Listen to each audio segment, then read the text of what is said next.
केले की चमड़ी है, मेरी चमड़ी है, केले की चमड़ी, इसमें रोम छिद्र है, ब्रीदिंग चलती रहती है, रोम छिद्र है, ब्रीदिंग चलती रहती है। आपने नांगा साधुओं को देखा है? नंग धड़ंग जो रहते हैं, कोई लंगोट लगाते हैं, कोई तो लंगोट भी नहीं लगाते हैं। ठंडी में बर्फानी बाबा के पास -10 डिग्री माइनस में नंगे खड़े रहते हैं। कैसे? राख लगाकर, राख पूरे शरीर पर लपेटते हैं।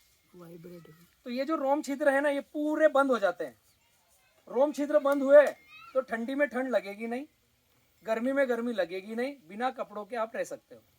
वो जो रखोड़ी है, राख, वो कपड़े हैं उसके लिए। केले को हम क्या कर रहे हैं? केले का फल आया 0 जो पहले उसकी मांसपेशी को फाड़ेगा, फिर अंदर जाएगा। जो नी खुल रहा है स्टोमा, उसको भी ये उत्तेजित करके उसका स्टोमा खोलेगा। तो जब 52-34 अंदर जाएगा, आपको पता है ना, आपको गाइडलाइन भी एग्रोनॉमिस्टों ने दी है, चमड़ी पर 52-34 डालो, वो अंदर ले लेगी और केला लंबा होगा।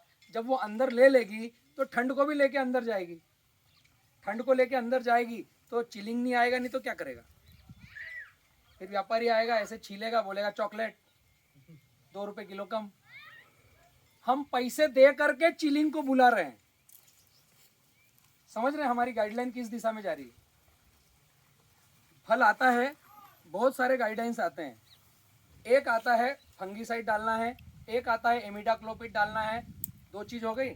0 डालना है, क्योंकि हमने आज तक तो खिलाया नहीं, अभी उसको खिलाना पड़ेगा, नहीं तो बड़ा नहीं होगा। 0 डालना है। एक कोई डब्बी वाला आएगा, PGR PGPR, वो भी डालना है। ये 4-5 का घोल बनाया, स्प्रे करना है। अब वो खेत मालिक अगर आखिर में जो दवा बची उस समय इत्तेफाक से घर चले गया और वो स्प्रे कर रहा है, उसने इसी बार स्प्रे करना चालू किया, तो नीचे पंप में दवाई बच जाती, क्योंकि हिलाता नहीं, वो नहीं हिलाता है। आखिरी की दवाई 2 लाइनों में डाली ना, तो सारे केले खराब हो जाएंगे, दाग लग जाएंगे और वो केला बिकेगा नहीं। ऐसा होता है ना किसी किसी के यहाँ। ऐसे केले को स्प्रे किया तो नीचे यहाँ दाग लग जाता है। वो दवाई निथर के आती है, यहाँ से टप टप टप टिपका गिराती है, यहाँ की चमड़ी केले की सड़ा देती है। क्योंकि ये सब हार्मफुल पेस्टिसाइड फर्टिलाइजर है। ये चमड़ी पे जाएंगे, चमड़ी को फाड़ेंगे, रोम छिद्र खोलेंगे, फिर अंदर जाएंगे। अब वही कैंसर वाला केला हम भी खाएंगे, दूसरों को भी, पूरे भारत को खिला रहे हैं। बहुत पुण्य का काम कर रहे हैं हम इतनी गंदी खेती करके। किस चीज से रिलेटेड कर रहा हूं समझने की चेष्टा करो। इमिडाक्लोपिड आपकी थ्रिप्स को कब भगाएगी? आपने दवाई डाली, पहले वो केले के अंदर गई, उसके सिस्टम में गई, चमड़ी पे, फिर वहां थ्रिप्स है। वो थ्रिप्स ऐसे 2 मुंह रहते हैं उसके, उसको ऐसे झूम करके देखोगे, फोटो खींच करके, तो थ्रिप्स के सामने मुंह रहते हैं। वो चमड़ी को छीलती है, फिर उसका रस चूसती है, चमड़ी को छीलेगी, खाएगी, तो उसके मुंह में इमिडाक्लोपिड जाएगी, तब मरेगी। जब वो थ्रिप्स मर रही है, चलने फिरने वाला प्राणी वो मर रहा है, उस केले में आपने इमिडा डाली, उसके अंदर तक उतर गया, उसी केले को हम खा रहे हैं, दुनिया को खिला रहे हैं। है ना सुंदर बात? बहुत सुंदर बात है, गंदी बात है, ये सही पकड़ रहे हो आप। कोशिश करो इन गड़बड़ी वाली बातों को हमारे खेतों से बाहर रखो। इमिडा का पैसा दिया, 0 का पैसा दिया, फंगीसाइड का पैसा दिया, PGR की डब्बी का पैसा दिया, हुआ क्या? चिलिंग बुलाई, कैंसर बुलाया। वो केला कितना बढ़ेगा? किसी ने R&D किया है कि 100 लाइनें हैं, 4 लाइनें छोड़ दो, केवल पानी का स्प्रे करो। स्प्रे करना है। देखो हम जब एक्टिविटी करते हैं तो कैसा रिजल्ट देखते हैं पता है? कैसा रिजल्ट देखते हैं? 4 लाइनों में हमने दवाई छोड़ दी, बाकी लाइनों में दवाई डाली, तो हमें फर्क दिख रहा है। अरे कुछ पानी गया है तो वहां थ्रिप्स माइट्स के अंडे बच्चे हैं, वो धुल के नीचे गिरेंगे, करेंगे क्या वो बेचारे?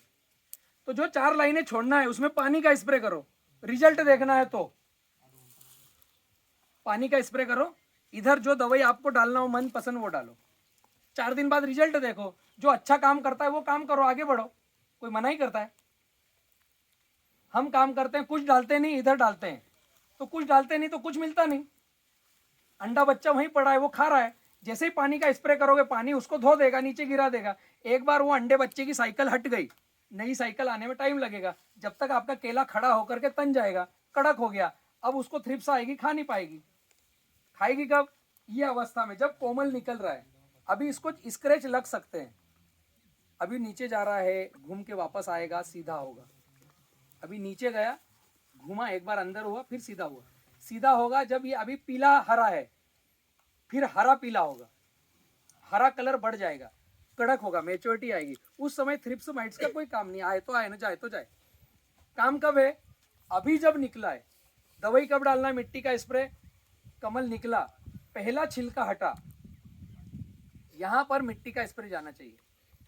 7 दिन बाद कमल तोड़ रहे हैं, गोबर और वाइसेनोमेटा की पोटली बांध रहे हैं, उस दिन दूसरा स्प्रे। उसके साथ स्प्रे करने के साथ तने की मोटाई नाप करके 4 का भाग देकर पंजे रखना है। जिसको डोमेस्टिक में भेजना है 4 का भाग देना है। जिसको एक्सपोर्ट करना है गल्फ कंट्री में, उसने 4.5 का भाग देना है। जिसके पास ऑर्डर हो यूरोपियन कंट्री का, अभी तक तो नहीं गया, यूरोपियन कंट्री का ऑर्डर हो, उसने 5 का भाग देना चाहिए। तो होगा क्या? 4 का भाग दोगे, नीचे का केला 7.5 इंच का आएगा। 4.5 का भाग दोगे, नीचे का केला 8 इंच का आएगा। 5 का भाग दोगे, नीचे का केला 9 इंच का आएगा। मैंने लाखों पौधों पर काम किया है। 12 राज्यों में मैं काम कर रहा हूं और 2010 से अभी तक केवल केला केला केला केला केला केला केला कर रहा हूँ। घर वाले बोलते हैं रात में भी बढ़ाते हो कभी कभी केला केला केला। मीटिंगें जितनी हो जाती है वो निकलता है रात में कभी कभी सुबह सुबह। तो ये इतना मैंने देखा है, सीखा है और जो खेतों में किया है। तो हमें फ्रूट केयर करना है, पंजे कम करना है, भाग दे करके उसमें बंच कवर लगाना है। प्लास्टिक का, कपड़े का नहीं, प्लास्टिक का बंच कवर लगाना है। ठंडी चल रही, नीचे से मुंह बांधना है। ठंडी चले जाए, गर्मी निकले तो मुंह खोल देना है। एक स्टिकर लगाना है, या जो लाट है उस पर रिबिन बांधना है, या वो कमल तोड़ा उस पर एक कलर लगाना है। सोमवार 1 तारीख लाल कलर 300 पौधे, अगला सोमवार 500 पौधे हरा कलर, तीसरा सोमवार 1000 पौधे पीला कलर।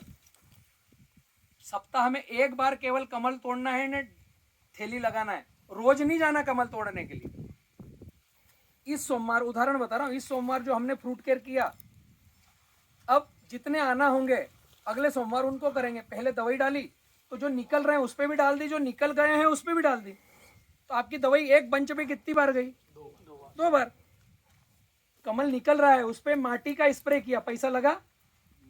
छीटने वाले को 50 रुपए कोटी लेता है तो उसको 75 दे दो। आपका घर कभी छोड़ के नहीं जाएगा, इधर ही रहेगा। इधर दवाई डालने वाला अगर 200 रुपये पंप लेता है तो हम चाहते हैं 180 ले लें। उधर दवाई जो लाते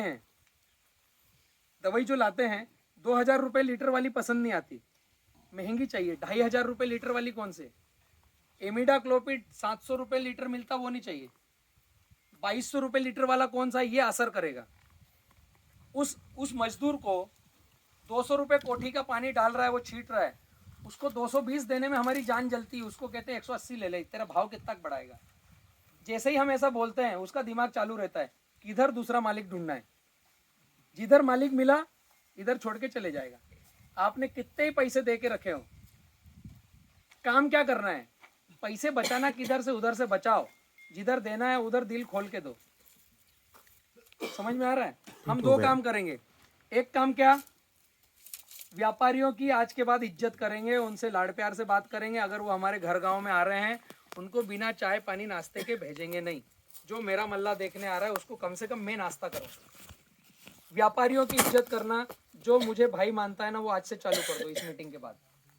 दूसरा काम, केले को सुंदर बनाएंगे, लंबी चाल का बनाएंगे। व्यापारी को जो चाहिए वो स्टाइल का केला बनाएंगे। तो दूसरी शुरुआत हम क्या करेंगे? जिनकी फ्लावरिंग आ रही है उनके यहाँ फ्रूट केयर करेंगे इस स्टाइल में।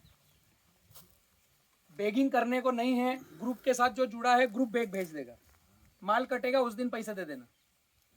समझ में आ रहा है? फल आया, मिट्टी का स्प्रे करना है, इसमें पैसे लग रहे हैं। कमल तोड़ना, पैसे लग रहे हैं। गोबर की पोटली लगा रहे हैं, पैसे लग रहे हैं। पैसे किस में लगेंगे? बंच कवर में। पैसे हो तो खरीद लो, नहीं हो तो आप ग्रुप के साथ जुड़े हो, बी किसान के साथ। ग्रुप बंच कवर भेज देगा, माल बिकेगा, उस दिन ग्रुप को पैसे दे देंगे। छोटी शुरुआत करेंगे यहाँ से, इसके बाद यहाँ रुकेंगे नहीं, इसके आगे बढ़ेंगे। आज के बाद जो अपने साथ खेती करेगा, अपने साथ ग्रुप के साथ जो जुड़ के चलेगा, वो अगर बलराम की विचारधारा को समझता है तो बलराम बोलेगा उस टाइप की खेती करेंगे खेत में। उसके लिए आप अगर 50 लोग हो तो आप बलराम के द्वारा बताए गए प्लाट विजिट करके आओ, अपने प्रश्न बनाओ, 100 प्रश्न बनाओ, 1000 प्रश्न बनाओ, बलराम को सामने बिठाओ। बलराम जिन प्रश्नों का उत्तर दे पाएगा तो बलराम के साथ चलेंगे, नहीं तो बलराम को बोलेंगे इधर हमारे साथ आप 5x5 लगा, आप सिखा देना 5x5 में। अभी एक मित्र बोल रहे थे कि आप बोल रहे थे ना हम लगाने को तैयार है, लेकिन पड़ोसी बोलता है नहीं 5x5 लगाओ, बलराम पागल कर देगा 5x7 लगाने का। उसने कभी भी बलराम की मीटिंग अटेंड करी नहीं, उसने कभी बलराम के प्लाट देखे नहीं, कभी उसने बलराम के वीडियो देखे नहीं, उसको मालूम है नहीं 5x7 का मतलब क्या होता है। उसको पहले उसको बोलो ना तेरे प्रश्न तैयार करना भाई, 5x5 के प्रश्न तैयार कर अच्छा है, 5x7 के नेगेटिव पॉइंट तैयार कर बुरा है। फिर हम बलराम को गांव में बुलाएंगे, चौपाल पे बैठेंगे, 50 किसान आइट साइड, बीच में एक को रखेंगे, प्रश्न पूछेंगे, बता बता बता क्यों लगाएं क्यों लगाएं। बलराम सभी के प्रश्नों के उत्तर दे तो 5x7 लगाना है और उसी आदमी को अपने ग्रुप में रखना है, वरना कहना बाहर खड़ा रहे, जरूरत नहीं है। अभी बलराम को जो 100% नहीं सुने उसकी जरूरत नहीं है, क्योंकि गड़बड़ होगी।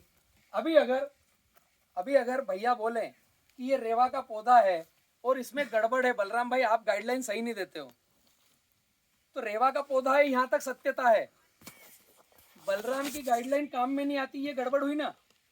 5x7 है क्या, पत्ते जाएंगे, कुछ भी कर ले, ये कितनी भी दवाई डाल ले, जो छाव में पत्ता है वो सूखेगा।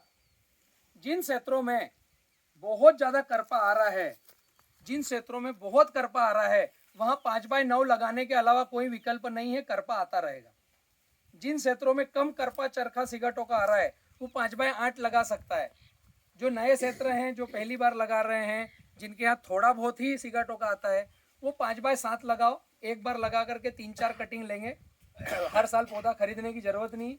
अब ये जो मौसम इफेक्ट हो रहा है ना, करपा चरखा 5x5, 5x5.5, 5x6 से खेत से जाएगा नहीं, कितनी दवाइयाँ डाल लो, कोई सी भी कंपनी का रोप बदल बदल के लगा लो, रेवा लगा लो, अगले साल जेन लगा लेना, तीसरे साल राइजेन साइन लगा लेना, परसों साल राम बायोटेक लगा लेना, फिर सह्याद्री लगा लेना, कोई सा भी लगा लो, हर साल केवल आपकी टोपी बदलती रहेगी।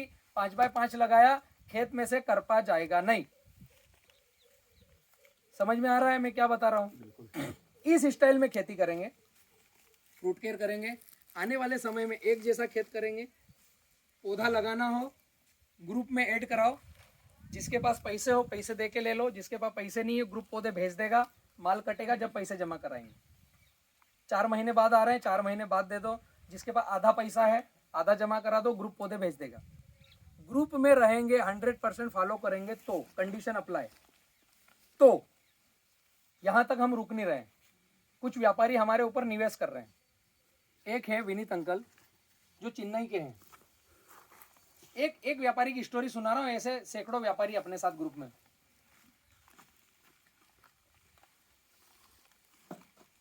विनीत अंकल है जो चेन्नई रहते हैं, उनके 18 राइपनिंग चेम्बर है जहां केले पकाकर बेचते हैं। कितने? 18।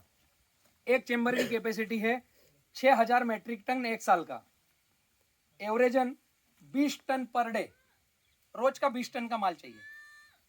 छोटी गाड़ी की बात करें तो 2 गाड़ी 10-10 टन की रोज की, एक दिन की, मतलब 300 एकड़ का माल चाहिए एक राइपनिंग चेम्बर को। वो आदमी अपने ग्रुप के ऊपर 2.5 करोड़ रुपए डाल रहे हैं, अभी जनवरी के पहले सप्ताह में आएंगे। उनको पता है बलराम जो कर रहा है ना, भारत में आज तक किसी ने किया नहीं। बलराम के ऊपर उनको फेथ है, वो बलराम के ऊपर 2.5 करोड़ रुपए लगा रहे हैं, सट्टा खेल रहे हैं कि ये लड़का चल गया तो उनके चेम्बर में 4 चांद लग जाएंगे, ये भी उनको पता है। आज गाड़ियां जा रही, रिस्क में जा रही। मैं अभी नीचे नंदुरबार के वहाँ 1-2 गाँव में मीटिंग ले रहा था। मीटिंग चलते चलते सिंह साहब के पास फ़ोन आ रहे थे। एक जम्मू कश्मीर का विजय केला एक्सपोर्टर है, उसकी जेके के नाम से बॉक्स आता है। उस बेचारे ने आंध्रा से 10 दिन पहले गाड़ी बनाई, 11 रुपये किलो। 15 दिन पहले हमारे यहाँ क्या भाव था? किसी का 2.5, किसी का 3.5, 3 के ऊपर नीचे 15 दिन पहले। जम्मू कश्मीर वाले ने नया चेम्बर डाला है, उसने आंध्रा से गाड़ी बनाई। आंध्रा से क्यों बनाई? आप समझ लो यहाँ का नाम बदनाम हो गया है। नए आदमी को क्या चिलिंग फीलिंग पता नहीं, उसको नया चेम्बर डाला है, उसको ये पता है कि मैं नया चेम्बर डाल के बैठा हूँ, मुझे क्वालिटी चाहिए, तो मार्केट में नाम क्या बज रहा है? आंध्रा। हमारे यहाँ का नाम बदनाम हो गया है बुरहानपुर का। आप बलराम के साथ चलोगे तो मैं कोशिश कर रहा हूँ नाम वापस बना लें, ताप्ती मैया के किनारे का। अभी उसने आंध्रा से गाड़ी बनवाई 11 रुपये किलो, 20 टन की गाड़ी, 2 रुपये किलो का लोडिंग अनलोडिंग लगता है। कितना हो गया? 13 रुपये। भाड़ा लगता है